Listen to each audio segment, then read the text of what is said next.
Jenna, Luke and Rachel moved cautiously, their hearts pounded in their chests, each step taken with trepidation. Each footstep echoed in the silence. The sound seemed to bounce off the walls, amplifying their fear. "Did you hear that?"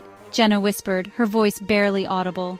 They stopped, listening. The silence was deafening, broken only by the occasional creak of the old house. There was a soft sound, like someone was crying. Luke shivered. The sound was faint but unmistakable. "It's just the wind." Rachel tried to reassure them, but her voice wavered. He said, but his voice wavered. They continued exploring. The atmosphere grew heavier with each passing moment. The crying sound grew louder. It was as if the walls themselves were weeping. Jenna felt a cold hand on her arm. She jumped back. Her heart raced as she looked around frantically. It was just a cobweb. She let out a nervous laugh, trying to calm herself. But it felt so real, so cold. The fear was palpable, and they knew they had to keep moving. They reached the end of a hallway. A single door stood ajar. The air was thick with tension, and every step they took echoed ominously through the corridor. Jenna's heart pounded in her chest as she exchanged a nervous glance with her companion. The crying was coming from inside. Jenna pushed the door open. The room was empty.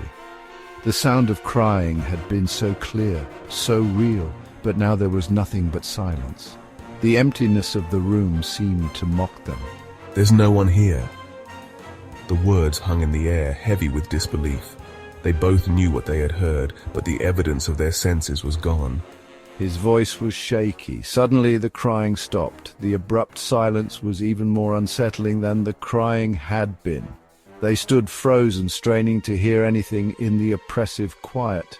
A new sound replaced it, laughter. It was coming from everywhere and nowhere at once. The laughter was chilling, echoing off the walls and seeming to come from the very air around them. Jenna felt a chill run down her spine. She knew then. The laughter was not just a sound, it was a presence, something malevolent and ancient. Her skin prickled with fear. The rumors were true, the house was haunted.